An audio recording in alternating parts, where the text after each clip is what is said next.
I want to read from our text one more time. Matthew 7, this is Jesus talking in the Sermon on the Mount. We've been in Ephesians. I promise we're still in Ephesians. We're taking like a series within a series right now through some thoughts connected to what kind of church are we becoming? Who are we as the church? It's Paul's leading question, it seems, throughout that letter. And we're mapping the current conversation through these words of Jesus where he says, "Enter through the narrow gate. For wide is the gate and broad is the road that leads to destruction, and many enter through it. But small is the gate and narrow the road that leads to life, and only a few find it." Only a few find it. How many of you have seen the movie Frozen? How many of you have seen that so many times that your eyes bleed at the thought of it? All right, I now want you to imagine that movie without music. Yeah, dumb, right? It makes no sense. And you know why it makes no sense? Is because it's hard to imagine our world without music. And I love music. Do you guys remember the days when the town center was just off and popping, and there were vines everywhere, and there were stores and people, and you'd walk into a store like American Eagle, and it was like this cultural experience for a sheltered Christian boy like myself. And you walked in, and there's this music that you were never heard of. I think I smashed that CD in a trash can at youth group at some point, right? And like it's this cultural experience. And it set an atmosphere and an environment through the music it was playing. And then you step on those ever so scary, scantily covered glass elevators that took you up to the food court. And you step inside there, and the music that's being played, totally different experience, right? And then you walk out into the lobby area where I think Starbucks still is now, and there's all the vines and the Christmas decorations back in the day, and there's just that classic like 80s, 90s mall music playing. Like it was a vibe everywhere you went. Why? Because music's like that. It changes environments. It creates atmosphere. And music is powerful because it shapes our hearts, like it stirs our emotions. For all the WVU people in the room, and I'm more of a Marshall guy at heart, but I'm throwing you this bone today. Like, can you imagine? I'm sorry, Nate. I'm sorry. Can you imagine in a few weekends when there's that home victory and the fourth quarter goes off and the musket blows and whatever it does, and anyways, and what do? We arm in arm and we sway and we sing a song. It's ultimately about the state beside us. But we sing Country Roads, and we love the moment. It stirs, it invokes a response, right? It brings us together. Music even forms people around ideas and truths. How many of you taught your kids ABC at one point in your life? Did you do it without the song? No, we sing songs in church to inform us about who God is. I can't imagine our world without music. And I can't imagine my life without music. And this is a weird thing that I don't know if I've ever said out loud in front of you. But when I was in high school, I read the Chronicles of Narnia book series. And because I was me, I used to read it while listening to Enya music, like soundtrack instrumental music back in the background. Any Enya fans in the room? Yes, come on. Where are we at? And so anytime, I know that's maybe a little weird, but if I ever hear that Narnia-like Enya style instrumental music, I'm immediately transported back to my high school bedroom and the land of C.S. Lewis's Narnia. Music is a thing. And it's such a thing that it comes from somewhere. It's so deeply embedded in creation itself in some really, really obvious ways, like the sound of the wind through the trees or the Friday morning's thunderstorm. That was a cadence to wake up to, right? The sound of crickets in the summer, the chirping of the birds. But it's also in the things that you and I can't even hear, but God does. Fun fact, the electron shell of the carbon atom actually produces the same harmonic scale as Gregorian chant. That's cool. And so it's hard to imagine a world without music. And maybe it's because we're not supposed to. And maybe it's because God is the original composer. And as co-creators, this is really, really cool. God actually puts that gift inside of people. And there are people we call musicians. Have you ever met a musician? Been around a musician? Married to a musician? You are a musician? I got a question for you. I mean this with love, as coming from a long line of musicians and a musician myself. But do you know the difference between a large pizza and a musician? A large pizza can feed a family of 4.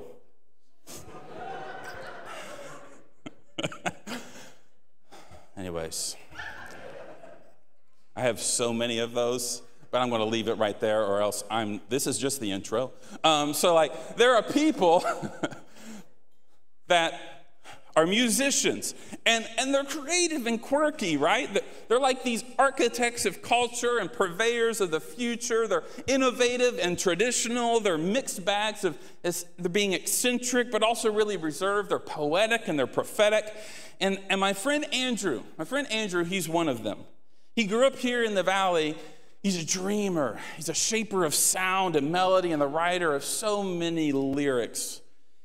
He's expressive and he's self-aware and he's curious and he's challenging and he's laid back, but he's really a bit angsty underneath the surface. And Andrew, back in the days of high school and area, he was most fully himself with just a notepad and a guitar, thinking, creative, writing, and expressing himself. And early on, Andrew's songs were about high school girlfriends and heartbreak and the eras, as Taylor Swift has helped us to remember those seasons of our lives. And they were idealistic and they were emotional. And he wrote about God too. And at first it was with loads of just, unmitigated teenage faith and hope and adoration. And he worked in a good geographic feature about God in every other line. He's idealistic and undoubting and unhurt. But over time, as real life confronted kind of his reality and maybe even the bubble of cultural Christianity he was living in, through things like new friendships and new questions and the internet that I didn't grow up with. I had dial-up, and then I got a smartphone when I'm a freshman in Marshall. Like a whole new world opened up to him and to us. And his songs about God began to take a different shape. They began to express questions. They began to still be spiritual, but less like Christ-centered. And at times, they were just outright angry. And then for the next few years, his journey took him down the long and winding road of deconstruction that wasn't a phrase back then. And at that point, and to this point, it's landed him a place of open to spirituality, but closed to Jesus. And before that sounds really judgmental of me reading into it, it's literally a lyric in one of his songs. And so it's a self-described place. Today, he still sings, but he's singing a different song. And I think about Andrew in the context of the conversation we've been having the last few weeks. Think about Andrew when I hear Jesus' words about a narrow gate and a broad gate. Think about the Apostle John, who in his biography of Jesus has these images after images of God as a door, God as a gate, God as the bread of life, God as living water. And I think about those images of a narrow road, with Jesus being a door, a gateway into those places of life. And I think about the kind of church that Paul describes in Ephesians and the kind of church we're attempting to become together. And I think about Andrew and so many of my friends through the years who have inevitably come up to that moment of impasse. The choice between, do I keep going down the hard, windy, doubt-filled, skeptical road of Jesus, this narrow way that looks way less attractive and way less appealing and way less instantly paying off in my life, or do I choose literally anything else? And I think about our future. Think of your lives and our families and our kids and our students. And I wonder if you and I together, with Jesus as our cornerstone and the Spirit as our guide through the love of the Father, if we can together flesh out some sort of different kind of community around that very impasse. The impasse between the narrow way and the broad way. Where the melody somehow of the lives that the great composer God is singing in and through our spirits comes out as a beautiful song that beckons people down the narrow way from people that may be a little bit further down the path. Ruben Alves, the Brazilian theologian that everyone's heard of, I know, I'm sure, he once wrote that faith, I love this, faith is the capacity to hear the music of the future, and courage is the ability to dance to it in the present. Doubt, deconstruction, narrow way, broad way, faith, and courage, all key ingredients at the impasse. And so I want to wrap up this little mini conversation about doubt and deconstruction today. It's going to be a series at some point, and I'm saving some of what I think are the best things for that later. But I just want to wrestle with two final skipping the pond across the surface questions. The first question is why are we seeing so many stories like Andrew, where the impasse moment comes and they become more closed to Jesus and more open to other things? Not in a judgmental way, and not in a way that we've lost out hope on Andrew and the countless others like him or her. But why are so many Christians deconstructing their faith to the point of the impasse leads to a loss of faith? And then two, how do we come alongside people who are on that journey? Which is a real subtle way to say, if you're on that journey, are there some guardrails to help you in that journey? And before we dive into those two questions, two quick points of clarification. Because doubt and deconstruction, as we've talked about it, can sound like, aren't those the same thing? I want to make this important distinction as we host this conversation one final time today, is that doubt is passive. Doubt is a passive phenomenon. It's mostly happening to you and others. Most of the time it's against your will, and you're trying to just process it. Doubt is passive, but deconstruction is active. In its unhealthy form, we introduced the differences last week, it's actively like an aggressive stance, an interrogative gaze against an idea or concept, or in Christian deconstruction, it's an actively aggressive, hostile takedown of things.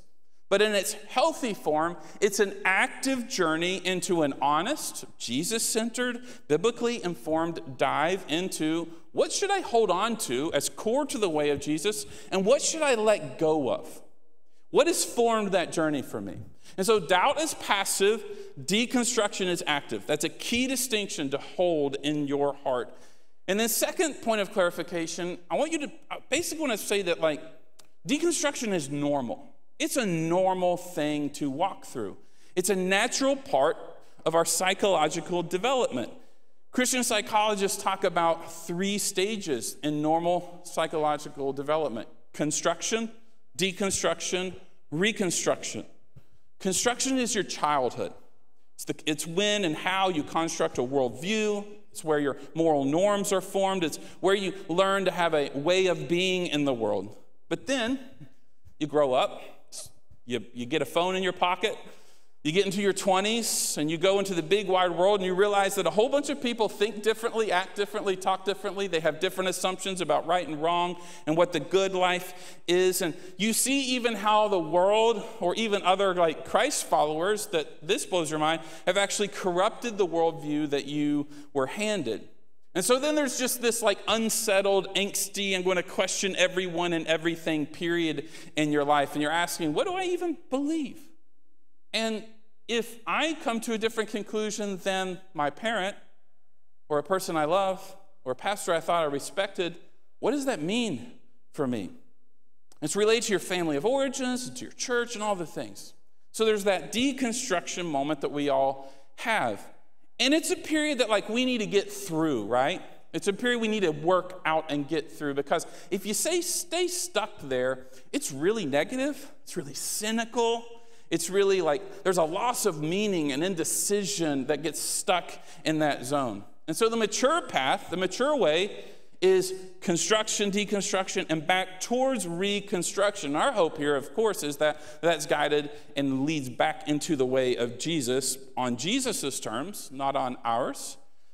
And so reconstruction is where you come back with almost like a kind of second childlikeness. It's where you're wise and you've been down the rabbit hole and you understand some new things.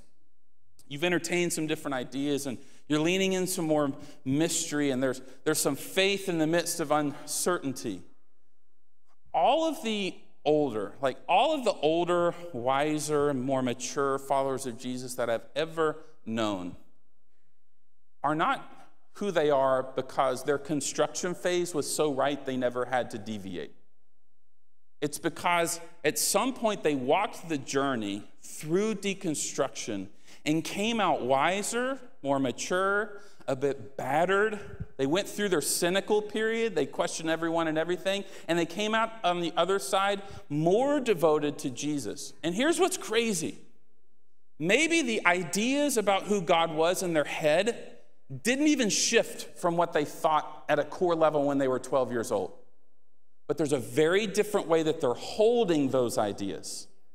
Humbly, nuanced, beat down by life, where they've realized there is legitimately a narrow road and a broad road. And it's not just about truth claims, it's about a lived experience with Jesus or without Jesus, with his family and mentors and people or without it. Like there's the radical humility and gentleness in the middle of deep conviction and an embracing of a mystery that is just not as angsty and driven to be right than it used to be.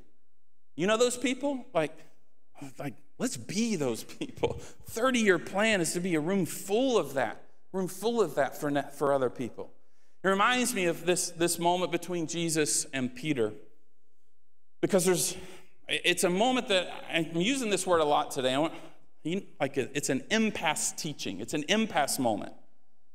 Because Jesus has been teaching. He hasn't come fully out to say, like, I am the one you've been waiting on. I'm doing some teaching. I'm evoking some curiosity. I'm even doing some miracles, and I'm gaining a following and some traction.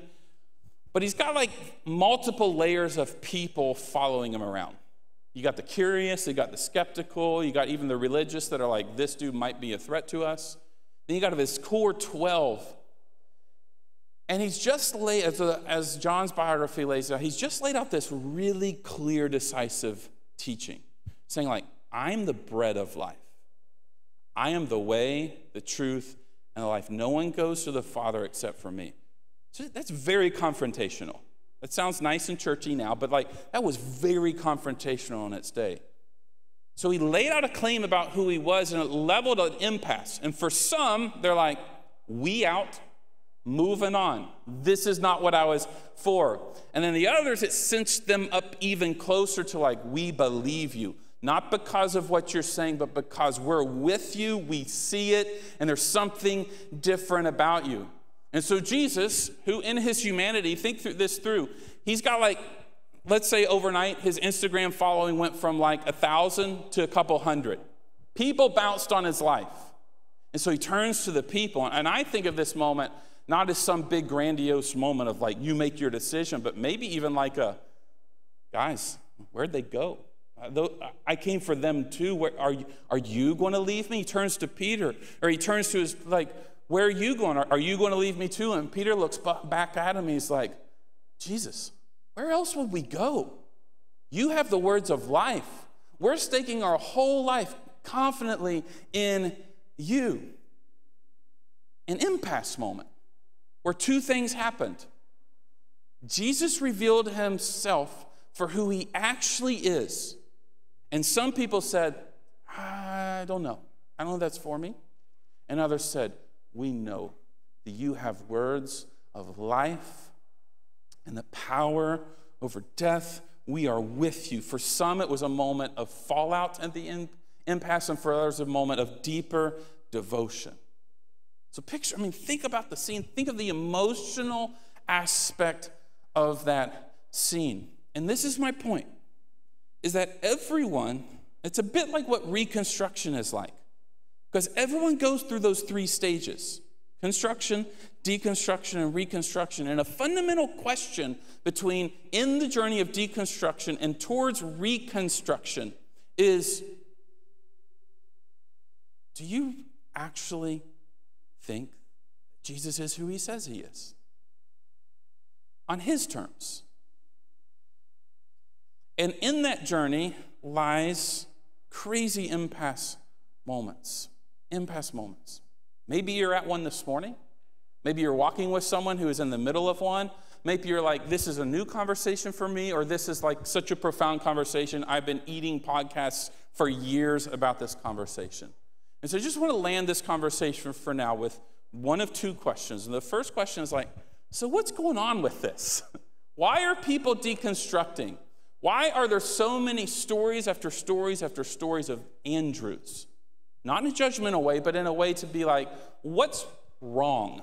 What have we gotten off? And so what I'm interested in this next little section particularly is where deconstruction ends up like the crowd who says, I'm going to move on. And so here's 5 reasons. And then I got a story. 5 reasons. Why deconstruction? Number 1, wounding and trauma.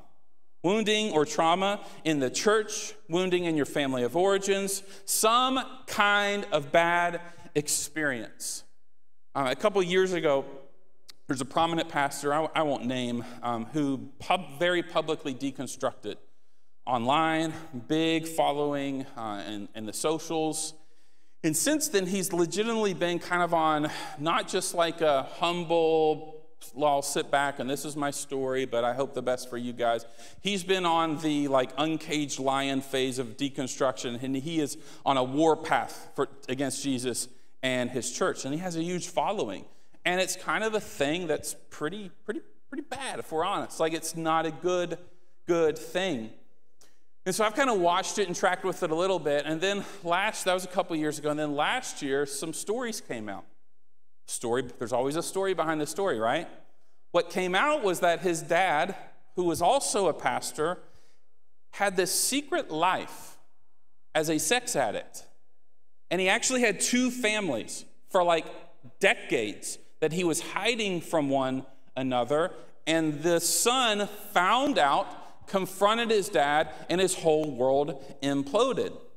Later, his dad, as they've had more conversations, shared with him that his dad's dad, so the son's grandpa, who was also a pastor, sexually molested his son, the son's dad. And so, yeah, this dude's like lost his faith and he's angry and he's out to destroy the church, but like, makes sense, right? Like, we can have some compassion and empathy in that journey. And I tell you that story to say woundedness is real, and it's not always family of origin, it's not always the church, and I don't want to paint some always bleak wounded, the church is just screwing everyone up and we'll figure it out and fix it together. There's a lot of good in there, but I also want to just say, like, in a deconstruction journey, in a reconstruction journey, we need to realize that some things just actually screw you up.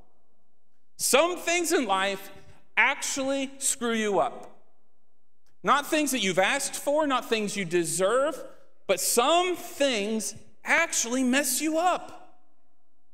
And so some of us in this journey, in this specific conversation when it comes to our wounding, we need to wrestle. You need to wrestle with the things that have legitimately messed you up.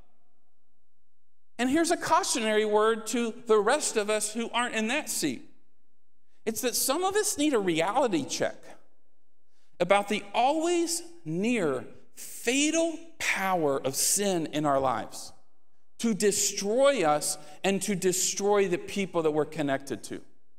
C.S. Lewis has this line that basically says, sin is crouching at your door and it won't settle until you are devoured or until you decide to rule over it. So sometimes we wound people because we have undealt with sin and it's devouring us. But Jesus comes in and inserts himself and says, like, I'm the stopgap between those things. I will take on the wounding of the world so that sin doesn't have to have the power to continue to wound you. And I will be like the ultimate stopper of generational curses and brokenness and sin. And if you will just tuck your life, square your life up to me as the cornerstone, there is power in there to conquer these things that are wiping out families and generations and churches and generations. So sometimes people deconstruct very legitimately out of wounding and trauma. And if that's your story, we're a safe place to work through that. But we're only a safe place if we also deal with the crouching tiger, hidden dragon of sin that is waiting to devour us and make us wounders of people. And there is Jesus, the narrow way and the broad way. And part of the problem with the broad way is that it makes you a sinful person. It's that there's no hope to deal with your sin down the broad way. Does that make sense? So I got to move on. Wounding trauma. Number 2, poor teaching in the church. Not this church, we're perfect. Number 3, just kidding. Just a little thing to flesh out. I think a little thing. We'll see what happens. Like it or not, the local church, our church, my role and other roles that come up here, there's a teaching function in the church. And that's a massive task. It really is. Some people do it really well. Some people do it really poorly. And we'll determine at the end of my lifetime what I was. I'm imperfect. I have my own things, my own biases, my own filters, my own blind spots, my own hurts, my own things. Sometimes I'm overreacting. Sometimes I'm underreacting. I'm a person in process. I just have to talk about it on display a lot of weeks. It's bizarre. And you pay me to do it, so I don't understand it. I'm an imperfect teacher. And some things I'm aware of, and some things I'm not. But can I tell you something that I'm genuinely concerned with every time I or someone from our leadership team comes up to take this mic and tell you about the way of Jesus? Is that I am deeply concerned that through my teaching, I help you form a view of life, of all of life, through the lens of Jesus. Not to form Jesus through your or my or a cultural or a church lens of life. Does that make difference? I want Jesus to be the clarifying component on your lens on life, not all the other baggage that comes attached. And we all got baggage. All of us. All of us. All got baggage. You got your baggage. I got my baggage. We're a room full of baggage. And the baggage claim is available through that door. And with a blood oath, we will take care of it. We'll put it in the dumpster and burn it up with all the CDs from the past. There still has that function. Hallelujah. There's a teaching thing. Sometimes folks deconstruct saying they're rejecting Christianity when in reality they're just rejecting really bad teaching. There's a lot of reasons for that, but that's a thing to wrestle with. That's a thing for you. If you have questions about what we're saying, okay, why am I angry? Why do I have that concern? And why is this stirring up a thing in me? And there's a lot more I could camp on, but I'm going to move. It's poor teaching. And there's all the examples I could point out, right? Just don't feel the need to do it. Number 3, this is really unpopular to say out loud, but I love you enough to say it. Some people deconstruct because they just desire to sin without guilt.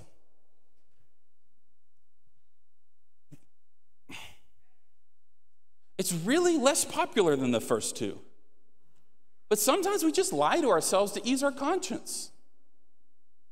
And so it's way easier to begin to actively try to agitate the source from which morality has told you that thing is wrong, or the source from which that feeling of that's not.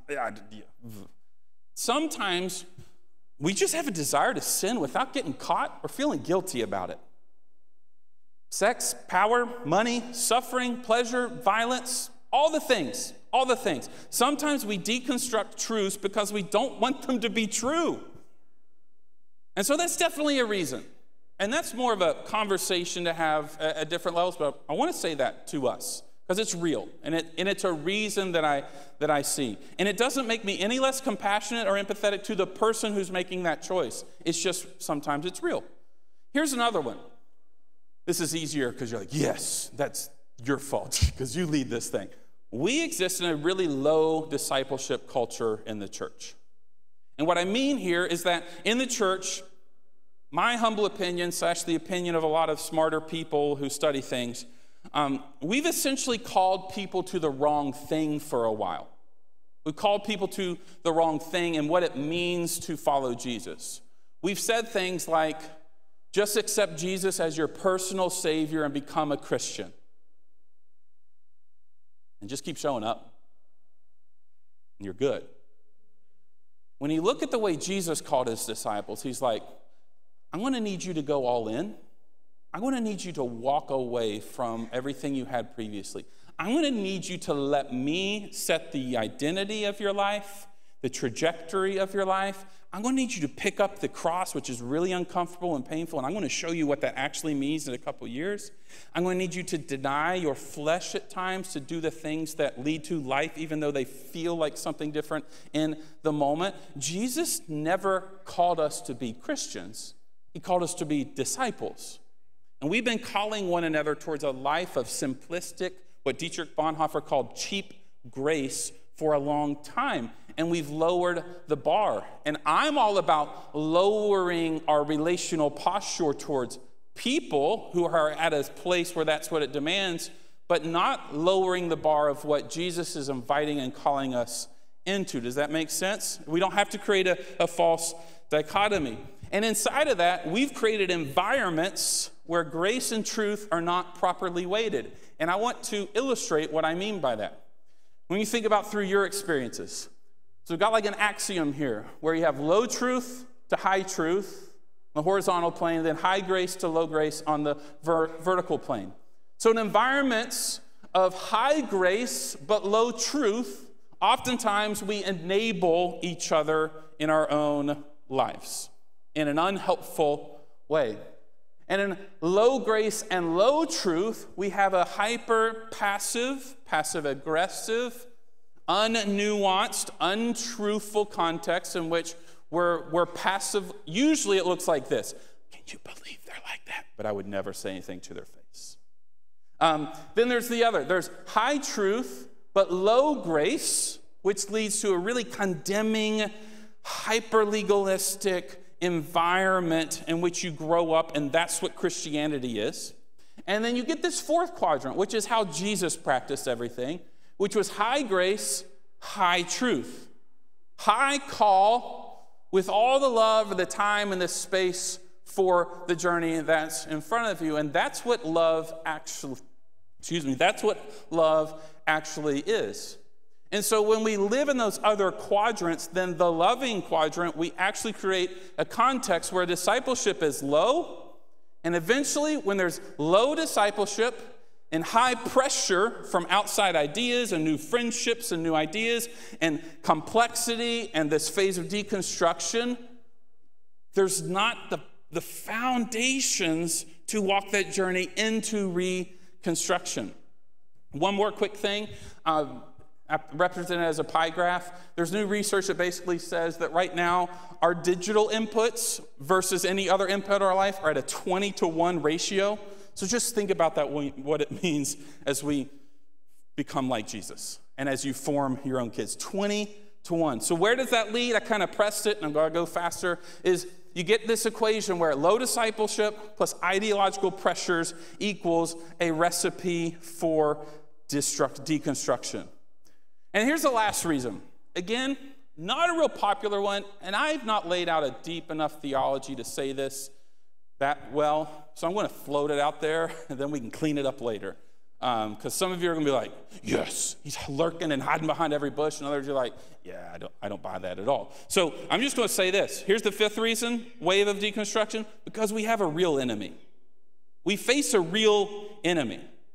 We face a real enemy. There is an enemy underneath the forces of division, of fear, of hatred, of war, of racism, of intolerance, of all the things. There is an enemy underneath the surface of, if I can just get you so distracted, then you won't even focus your life on anything.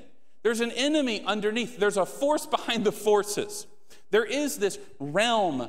And I know it sounds Star Wars-y or it sounds really hyper-spiritual, depending on where you're, but there is a real enemy. There's a real enemy behind the surface. Jesus said to Peter at one time, he said, Satan has desired to sift you like wheat, but I have prayed that your what? Your faith may not fail. What's baked in that? You have a real enemy, and his goal is to rob you of your faith, i.e., unhealthy deconstruction. So, How do those land with you? How do they land with your story? How do they land with what you observe and in the stories of other people you care about? And where do we go from here? How do we tie up this kind of 3-week mini thing inside of a mini thing inside of Ephesians? I bring you back to this idea. I really believe. Not only do I believe, like I've personally experienced, and I've not just personally experienced for me, I've walked this with some people, that like your doubt and even the really active, even sometimes hostile journey of deconstruction for the honest heart that's looking for the most real thing will find it eventually. You will find it. And I believe that doubt and even deconstruction truly are invitations into the most experienced, real, like practical faith worldview level, but also experiential version of faith that maybe you've ever experienced before, but you've always probably longed for. And so I want to finish out with this story. And this is the story. Have any of you ever been to Niagara Falls before? Yeah, that's a thing. It's crazy, right? Done the boat ride? That's scary. Like, this is not, who is the insurance company for these boats is what I'm really wondering. Stephen, we need them. I don't know how they do that. But in 1869, a guy named Charles Blondin decided, it would be a good idea. It'd be really cool. I'm going to string a rope between two parts. I'm going to walk over this for everyone to see. And so he did that, and that's crazy. That's insane. I don't like swing sets, let alone that. So I don't know who you have to be to do that. And he did it, and people kept showing up. At one time, there's 25,000 people showing up to watch, and he does it, and he's doing it to the applause of the crowd, and the crowd is digging it. They're loving it. And so having done it, because we love death-defying things that, might kill the person that we're watching do it, they're like, let's up the ante. So at one point, he carries out a mini kitchen, and he cooks an omelet right in the middle of it, and he eats an omelet, and then he walks back, and the crowd's going crazy. You're not a man, you're a god, Charles Blondin. And the crowds keep getting bigger and bigger, and so what does he do? I got to up the ante again. So then he gets a wheelbarrow, which is a barrow, not a barrel. Who knew that? Wheelbarrow. See, I got suspect teachings. I don't even know what a wheelbarrow is. That's funnier in my brain. Then he gets a wheelbarrow, and he puts 350 pounds of concrete in it. And it looks like this. And then he does that, and he walks across. He walks across the whole thing, and he walks all the way back. And again, the crowd is going just crazy for Charles Blondin. Charles. Who are coming from all over to watch this act. And he comes back to the shore to this raucous crowd, an absolutely wild scene. And so he gets their attention, and they calm down a little bit, and he yells at the crowd. He's like, how many of you think I can carry 200 pounds in my wheelbarrow and walk across? And everybody's like, yes, Charles, do your thing. And then he looks at the crowd, and he goes, where are the 200-pound people? Who weighs 200 pounds? And all of a sudden, it was like, oh, let's take a step back. I mean, you're Charles Blondin, but I'm not getting in the wheelbarrow. Are you crazy? Is there anyone willing to get in the wheelbarrow? And the crowd is just they start to disperse. And the energy's way, way, way different. Listen. Jesus didn't show up and live his life, do some miracles, give us some truth nuggies to live by, to pick from the buffet of what pleases us at our moments of comfort and security, and then die and resurrect. That's cool. That's unique. So that you and I could watch from the sidelines and just cheer him on. He showed up to get you in the wheelbarrow. And so my thought is that maybe the path between you, maybe the decision that some of you face at the impasse between a narrow way, a broad way, between deconstruction towards the way of Jesus or out of it, looks something like taking your doubts, taking your skepticism, taking your hurts, taking your anger, and just getting in the wheelbarrow And then let me be brutally honest about what that actually means. If you get in that wheelbarrow, you also need to know that, like, remember the old school Wipeout show where you're trying to run the obstacle course and people are just like assaulting you and trying to get you to know? That's also what you're signing up for. And not just that, it will be so unsettling that you might vomit a little bit. You might get a little bit sick. You might want to get out. You may be like, no. That night 3 years ago, I want to go back to that because this is way worse and way more disoriented and way unsettling. And all the while, there's something about your faith that transforms from like the claims of faith and the truth and the worldview and the morals that's all really comfortable at the sidelines while we watch Jesus walk the tightrope. There's something about the safest place that you discover, the place where your doubts maybe even don't intellectually go away, but somehow life in the wheelbarrow becomes the most meaningful, the most real, the most genuine, the most authentic experience you've ever lived for. Maybe the path from your doubts and into faith is about getting off the side, watching, and get in the wheelbarrow and just trust that Jesus is going to walk that tightrope with you. Be your guide, be your protector, but not fully. You're going to get hit. And there's going to be moments where the whole thing shifts. But Jesus said at the end of his epic Sermon on the Mount, where he's deconstructing the religious paradigm of the day on the authority of himself, the new living word, and the scriptures of old. And he's saying, you guys have corrupted the thing for a long time. Let's recenter myself. Let's recenter. I am the hinge of this whole thing. He's saying, he's looking at them. And he's saying, this is all good, but where this meets the road is get in the wheelbarrow. He who puts this into practice is like the man who builds his house on a solid rock. So when the storms come, it won't fall down. But he who fails to put this into practice is like the person who builds their home on the sand. And when the rains and the storms come, it washes out the whole thing. I think this is my closing invitation. I had another list for you, but I think this is just the closing invitation to you guys. Get in the wheelbarrow and know that there's no guarantees. Like this is the bad claim that we've made. We've made promises that aren't real. And that's been a bigger probably source of wounding than a lot of things. The promise is that you get to go through the tightrope of doubt and faith and life and hurt and mystery and complexity and heartache and life with the one who holds it all together. With the one who constructed and designed this whole thing from the beginning. When you get in the wheelbarrow, you will realize that your destiny is not doubt, but your destiny is faith. Because this is the really good news about Jesus. Your faith doesn't depend on the strength of your belief anyways. It depends on the mercy and the grace of the guy who's holding the wheelbarrow.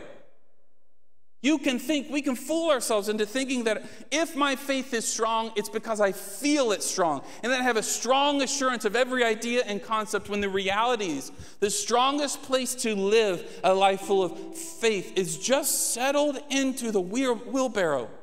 Or as Paul said it, in alignment with the cornerstone. And so the question today, I think, is actually far more about, are you in the wheelbarrow? Are you willing to get in the wheelbarrow? And if you're not yet, that's okay. Take your time, but be honest about it.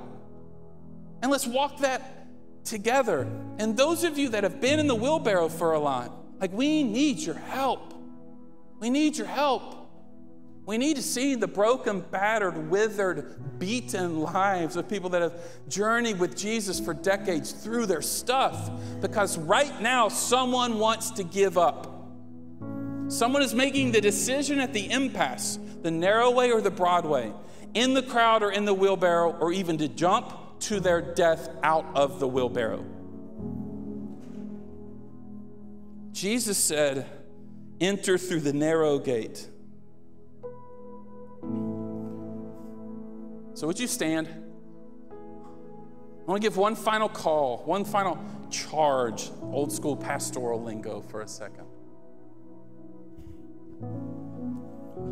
As a church family, I want to call us to two things. Radical humility in this thing. Because the longer you're in the wheelbarrow, the more you realize this is far more about God than it is about me. Radical humility. And the second is just radically compassionate courage. Courage to stay, to work through your stuff, to lay aside the hurts, to embrace that journey, and to lay aside the ways in which the ideas of the day and the powers of the day and the ideologies of the day are co-opting Jesus and taking you adrift from the hard center of Jesus's teachings in his life. And that's on the right side of the aisle, it's on the left side of the aisle, it's all over the spectrum. And it's probably in our church because we're imperfect. My friend Andrew has embraced a life that makes sense for his experiences. And my question about that is, can we become a place of radical humility and courage that creates a different sort of environment for those stories to grow up in? And may we never give up on the crowd. Never give up on the people on the side. Never give up and quit reaching down to those that are teetering and leaning out the side of the wheelbarrow.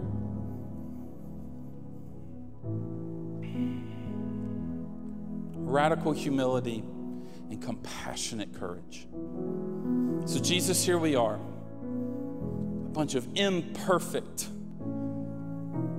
sojourners, disciples, Christians, curious, skeptics, broken, hurt, angry, angsty, questioning, joyful, beaten, bruised people that you long for faith to rise up in relationship to you. Because that's what we were made for. And it's why you placed us as a house of your presence, a community of your presence for the sake of people who are navigating these things. So Jesus, I first kind of want to call us to forgiveness. For in our humility, for us to be honest about the ways that our own sin and our own entanglements has wounded other people. Inside the church, outside the church, leadership roles, non-leadership roles.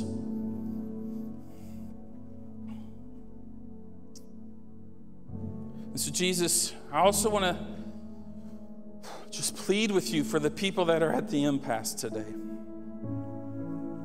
That what they see and what they experience through your Spirit and the love of the Father and the friendship of Jesus inside this community of followers of Jesus is a place of high grace and high truth, of love, care and candor going in hand, where we don't settle for the pressures. We don't settle for anything. We are obsessive about centering our lives on Jesus, being with you, becoming like you, and doing what you did.